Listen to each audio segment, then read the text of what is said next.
sida la hubo 8 dal oo kala ah Mareykanka, Ruushka, Ingiriiska, Faransiiska, Shiinaha, Hindiya, Pakistan iyo Kuuriyada Waqooyi ayaa haysta hubka sida baahsan xukuumada ee nukliyeerka. Israa'iil ayaa la tuhunsan yahay inay haysato hubkaas, balse marna ma tijaabin si rasmi ahna uma shaacin umana beenin haysashadiisa. heshiiska NPT wuxuu xaq u siinayaa inay haystaan hubka nukliyeerka 5 dal ee xubnaha joogtada ah ka ah golaha ammaanka, waana dalalka loo aqoonsan yahay inay haystaan hubkaas.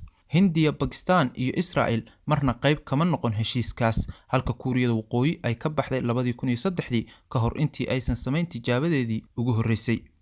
in ka badan 15,000 oo madax oo nukliyeer ah ayaa yaala dunida sanadkan 2017 waxayna dalalku u kala haystaan sidan: Ruushka 7,000, Mareykanka 6,800, Faransiiska 300, Shiinaha 270, Ingiriiska 212, Pakistan 130, Hindiya 120, Israa'iil 75 ilaa 400, Kuuriyada Waqooyi oo aan la garan karin tirada ay haysato. Mareykanku waa dalka kaliya isticmaalay hubkaas isagoo ku duqeeyay Japan dhamaadkii dagaalkii labaad ee dunida. Haddaba waxa isweydiin mudan goorma ayay dalalka haysta adeegsan doonaan.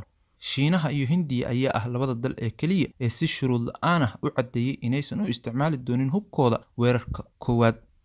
1982 ayuu Midowgii Sofiyeeti kaga dhawaaqay kulan aan caadi ahayn oo ay isugu yimaadeen golaha loo dhan yahay ee qaramada midoobay inuusan ku horeyn doonin isticmaalka hubka nukliyeerka, xitaa haddii dalka uu la dagaalamaya uu haysto hubkaas. Ruushka oo bedelay Midowgii Sofiyeeti ayaa ka laabtay ballanqaadkaas 1993 isagoo sheegay inuu adeegsan doono hubkaas haddii khatar la geliyo. Mareykanku wuxuu sheegay inuusan u adeegsan doonin weerar koowaad haddii dalka ay ishayaan uusan haysan nukliyeer ama noocyada kale oo hubka sida baahsan xukuumada. Ingiriisku wuxuu sheegay inuu adeegsan doono nukliyeer haddii ciidankiisa lagu duqeeyo hubka sida baahsan xukuumada nooc kasta oo uu yahay.